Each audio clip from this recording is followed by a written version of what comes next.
Nah guys, jadi akhir bulan ini ya, tanggal 30-31 tuh kita mau ikutan lagi acaranya JDM Run yang ke Mandalika. Jadi mau ngegaspol bareng-bareng lagi di sono, seru-seruan. Jadi eventnya sih 2 hari, dan 2 hari itu ini kali nggak time attack nih. Jadi eventnya lebih ke arah kayak ya pakai aja terus sirkuit gitu, ngegas sampai puas, sampai bosen-bosennya atau sampai mobil KO. Kali ini gua ganti velg lagi nih. Kita baru aja pasang TC105X, ini dari White Sport. Nah, jadi yang pel kemarin gue ada TE37 putih, itu udah laku. TE37 baru pakai seminggu, itu kita simpan karena kita ganti BBS RID. Nah, tapi BBS RID mau digas di track kayaknya sayang banget. Dan juga TE37 yang nganggur akhirnya ditawar customer, harga cocok, cuan dulu nomor 1. Nah, akhirnya gue ada stok baru lagi, TC105X. Yuk, sekarang kita mau pindahin bannya. Advan Neova kemarin AD09, sekarang kita pasangin di velg baru.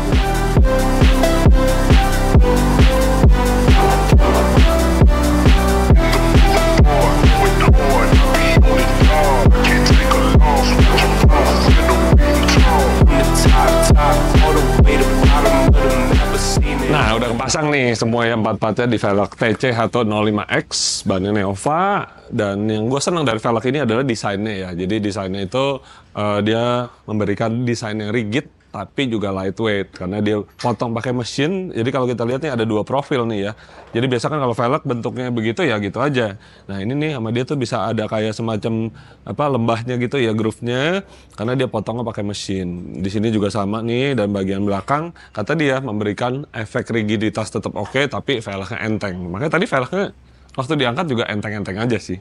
Udah gitu finishingnya ya warna seperti ini, dibikin tidak ngejreng-ngejreng. Jadi ya ketika kampas rem debu kotor tuh motorin, jadi nggak terlihat kucel mobilnya gitu. Karena yang waktu terakhir kita pergi velgnya putih, begitu kampas remnya ekstrim kelihatan kotor banget ya mobilnya ya. Nah satu lagi dia ada fitur yang namanya conical barrel shape. Jadi bentuk velgnya ini tidak rata ya kalau kita perhatiin. Barrelnya ini yang sini bagian lebih besar, sini lebih mengecil. Karena di bagian yang lebih besar itu tujuannya adalah memberikan clearance untuk memakai big brake kit atau rem besar. Jadi kalipernya gemuk, gede, atau rotornya lebih besar, nggak jadi masalah, nggak mentok. Jadi kita tidak perlu ngegede-gedein velg lagi dari 18 in. Nah, kenapa gue balik lagi ke 18? Padahal kan sekarang pakai 19 sebagai velgnya. Memang 19 terlihat lebih cocok, lebih penuh ya di mobilnya Type R FL5, tapi 18 harga bannya lebih murah, lebih terjangkau. Sedangkan 19 harganya selangit semua velgnya.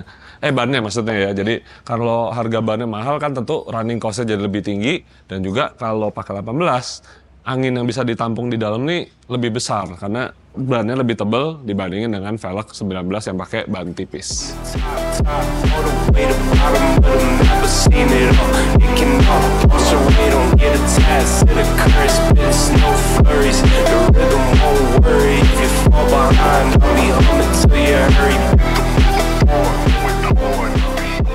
Gue udah siapin ban baru. Ini ban yang terakhir kita pergi kan masih ada tuh.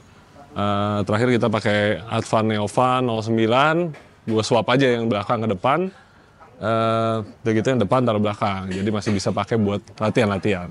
Nah, nih gue udah siapin ban, ini pakai bannya sih ban lokal, GT Radial Campiro SXR.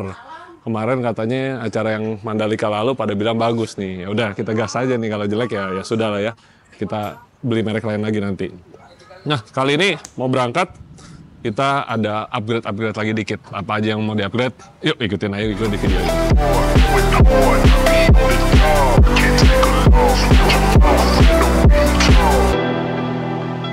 Nah, jadi hari ini ada 4 barang yang mau dipasang. Pertama itu ada Cusco pitching stop mount. Kedua ada Honda Can Flex. Terus udah gitu ada DW fuel pump yang di tangki, dan yang terakhir ada setir Momo. Ya, jadi gue bahas satu-satu. Yang pertama nih Cusco, kalian bisa lihat ya yang di bawah mobil nih. Jadi standarnya itu bahannya rubber karet, ngeflex tentunya ya lebih nyaman ya. Jadi getaran mesin tidak tembus ke dalam kabin. Tapi yang namanya kita mau main racing, performance, gue udah nggak peduli yang namanya nyaman deh ya. Kita peduli bener-bener mobilnya tuh power transfernya dari roda, dari mesin ke roda tuh maunya cepet gitu. Makanya diganti nih yang Cusco punya, dia bahan polyurethane dan juga lebih solid nih. Secara stiffness sih pasti naik sekitar 30%, getaran juga pasti agak lebih tembus ke kabin, tapi kalau sampai ekstrim banget ya nanti tinggal balikin aja, gampang kok, ini cuma tinggal buka 2 baut doang. Terus yang berikutnya depan kita nih ada yang namanya Hondata CANflex. CANflex ini adalah alat terbaru dari Hondata ya. Ini Hondata punya nih. Jadi sebelumnya kita biasa pakai PRL dan kali ini kita harus pakai Hondata di generasi ke-11 ini Civic Type R atau yang biasa dia nggak bisa tuh pakai PRL punya. Ya, jadi fungsinya adalah alat ini membaca konten etanol ya, konten kandungan alkohol etanol yang ada di dalam bensin sehingga kita bisa running yang namanya flex fuel tuning. Nah, dengan flex fuel tuning ini membantu banget untuk yang namanya kita bisa naikin power karena bahan bakarnya oktannya naik. Jadi kita bisa punya semacam kayak pendinginan silinder dengan oktan tinggi. Udah pasti mesin lebih bagus, kedua performance lebih oke banget, dan yang ketiga lebih kencang lagi. Jadi berguna ketika gue butuh extra power tanpa harus kita rubah-rubah mapping, tinggal tuang, udah dibaca sensor nanti dia akan translate bahasanya ke Hondata dan Hondata akan memberikan settingan yang lebih tinggi lagi. Yang ketiga ada ini fuel pump ya. Jadi fuel pump DW ini sebenarnya perlu enggak ya. Jadi kalau di mobil Civic Type R ini kita butuh yang namanya apalagi kalau kita udah mau main yang namanya etanol ya. Fuel pumpnya itu yang di tangki kita harus bikin dia supply-nya bisa lebih tinggi. Kenapa? Karena etanol sendiri debitnya harus lebih banyak. Kalau pompanya nggak kuat, nah itu bisa ngedrop pressure-nya, mobilnya bisa berbet. Kedua juga sering kali penyakit di mobil ini, mobilnya itu sering rusak dia punya fuel pump. Makanya kita ganti yang dia 340 LPH ya, jadi lebih banyak ngalirin bensinnya sehingga kita bisa dapat supply bensin lebih konsisten dan lebih oke lagi. Nah, sekarang udah kepasang Cusco fitting stopper ya, di sini nih warnanya biru nih ya, kalian bisa lihat. Jadi yang seperti gue jelaskan tadi, dia adalah mounting yang menghubungkan antara sasis ke gearbox dan juga engine mobil. Jadi namanya mesin gearbox dia bisa goyang-goyang. Nah, waktu dia goyang-goyang itu kan jadinya nanti ketika transfer ke dia punya ininya tuh jadi rada berkurang gitu. Dan apalagi kalau lagi dia hopping gitu ya, sasis segerak, nah itu jadi nggak bagus. Kalau pakai ini tenaga itu lebih keluar karena responnya lebih cepat karena mounting lebih diem. Jadi setelah ganti ini sih pasti yang akan di-expect lebih keras, tapi nanti kita akan bikin review lagi kali ya, sekeras apa jadinya. Nah, sekarang kita mau lihat juga yang namanya CANflex Hondata, udah kepasang juga di ruang mesin. Nah, di ruang mesin sekarang bisa dilihat ya, itu udah ada yang namanya Hondata CANflex. Jadi, pemasangan plug and play, jalur yang orinya tuh, jalur supply-nya masuk ke dia, nanti dari dia itu balik lagi ke jalur ini, ya seperti numpang lewat aja, dia intinya dipasang sensor yang berfungsi untuk membaca yang namanya nanti kandungan etanol. Nah, sekalian gue mau tahu nih, ini kan bahan bakar masih pakai bahan bakar dari SPBU. Nanti kita connect ke Hondata, kita update software, kita bisa lihat ada berapa persen sih kandungan etanol yang ada di bahan bakar kita. Nah, jadi ini nanti udah kepasang, fuel pump juga yang di tangki tadi udah kepasang, sayangnya nggak sempet gue lihat, udah keburu rapi ya. Dan abis ini kita mau lihat yang terakhir yang mau dipasang.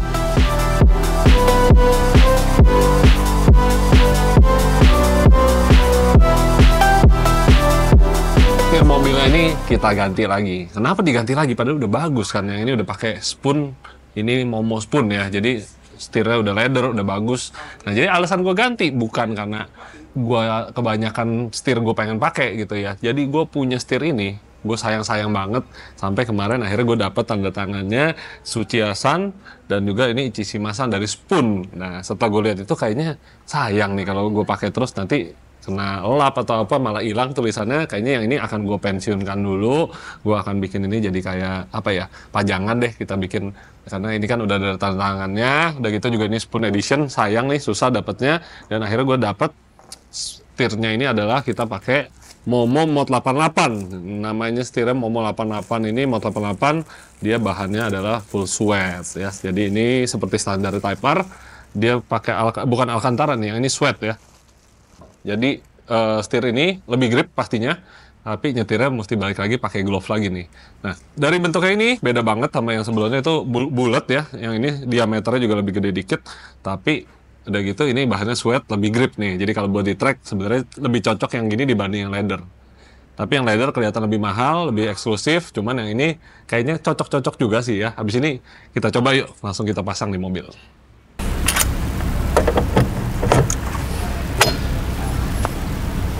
Ini Momo Mod 88 seperti yang gue bilang tadi, jadi nyetirnya berikutnya harus pakai glove ya. Karena kalau nggak pakai bahan sweat gini tuh di tangan pasti nanti ngebrudul, dan juga tangan keringetan tuh bikin lama-lama jadi kayak ngebekas jelek banget. Makanya gue udah siapin nih sarung tangan.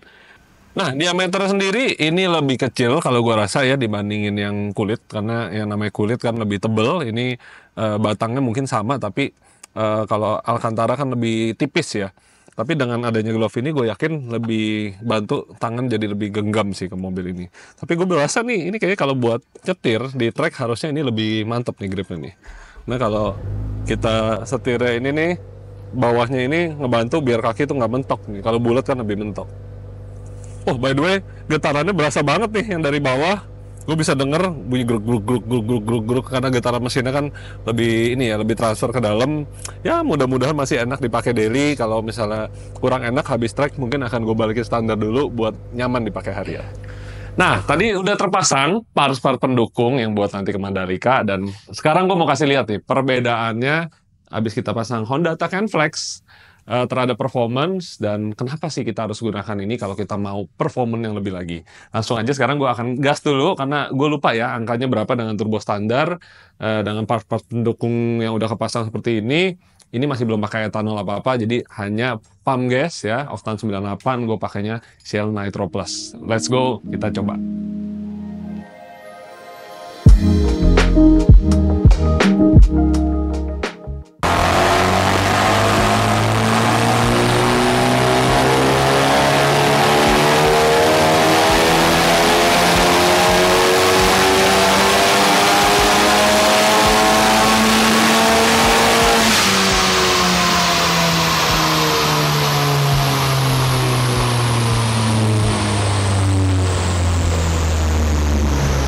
Nah, menarik. Jadi tadi kita dapat power sampai 310 wheel horsepower. Memang seingat gue dulu dengan turbo standar, kita pernah dapat juga sekitar 305-an lah ya, kurang lebih.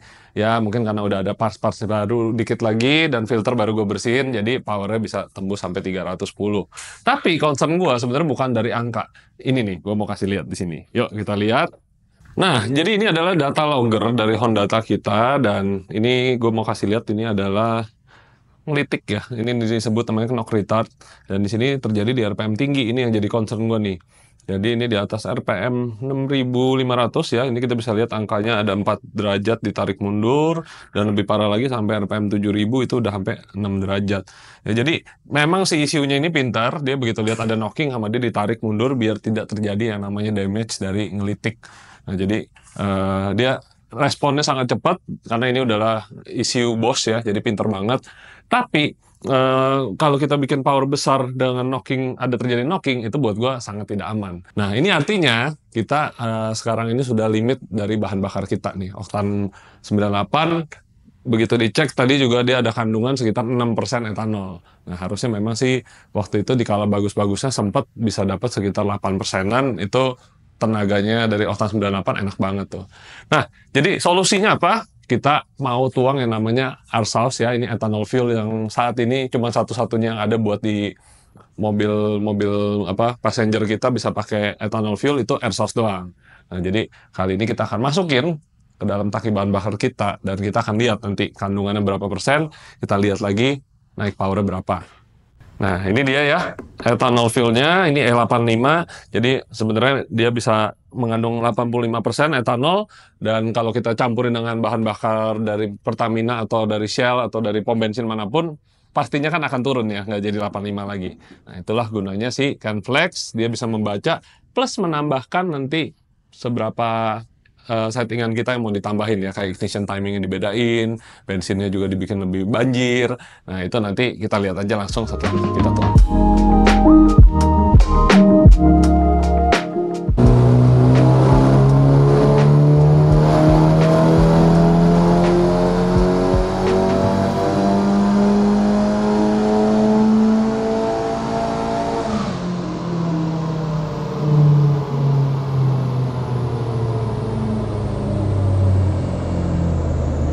Nah, baru aja selesai nih, hasilnya ternyata gila banget, top banget ya pokoknya. Yuk, langsung aja yuk kita lihat hasilnya sekarang.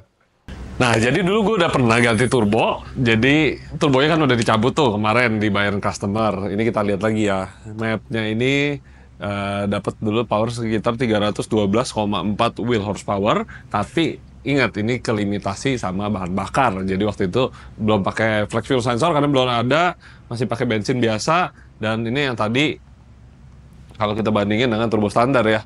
Turbo standar yang warna merah, tentu dia kalah di sininya nih, sampai atas juga agak kalah, tapi bawahnya lebih responsif. Nah, jadi dengan pakai flex fuel sensor ini dan juga Arsaus, tadi kita bikin sampai campuran 30%, sekarang gue dapat hasil yang sangat memuaskan. Dari bawahnya udah lebih gede dari yang turbo ganti, terus udah gitu sampai atas juga sekarang dapat sampai 328 wheel horsepower. Jadi membantai turbo standar dan juga turbo upgrade karena kita udah pakai etanol 30%. Jadi bisa dibilang nih rasanya sekarang udah lebih kencang dari mobil yang ganti turbo sekaligus. Nah, tapi kalau yang udah ganti turbo kasih etanol, gue yakin sih 350 WHP-an nah pasti masuk karena ya turbonya lebih besar, pressure sampai RPM tinggi juga masih ada. Dan di sini sebenarnya masih bisa kita push lagi di bawah, tapi gue tidak mau terlalu resiko ke engine blocknya ya, karena kita bikin torsi lebih gede lagi, udah pasti kopling cepet habis. Kedua juga nanti mesinnya bloknya takutnya baret gitu, metal ya. Jadi kayaknya gue juga akan pakai flex fuel ini hanya kalau di track aja, dan juga kalau lagi bener-bener butuh power tinggi. Nah, nanti RPM bawahnya malah rencananya mau gue turunin dikit biar lebih halus lagi di bawahnya, jadi bannya nggak terlalu spin-spin waktu kita injek gaspol. Dan beginilah kurang lebih hasil akhirnya dan persiapan gue sebelum ke Mandalika. Livery-nya itu juga yang kemarin kan livery balap banget, yang kali ini gue mencoba dengan lebih simpel ya. Jadi merek-mereknya kita tempelin, apex saya ada sedikit kayak striping dikit, udah gitu aja deh. Palingan nanti ada merek Q8 juga kita akan pasang. Setelah ini nanti kita akan sambung lagi video ini setelah kita nyampe di Mandalika, gimana rasanya dan bagaimana waktunya setelah gue upgrade performance dan juga upgrade diri gue dengan simulator yang ada di rumah gue. Nanti mungkin abis ini kita akan bikin juga video mengenai gue main simulator buat lihat progres gue gimana di simulator. Oke, kalau gitu kita akan jumpa lagi dengan mobil ini nanti di Mandalika Circuit. Sampai jumpa, see you on next video.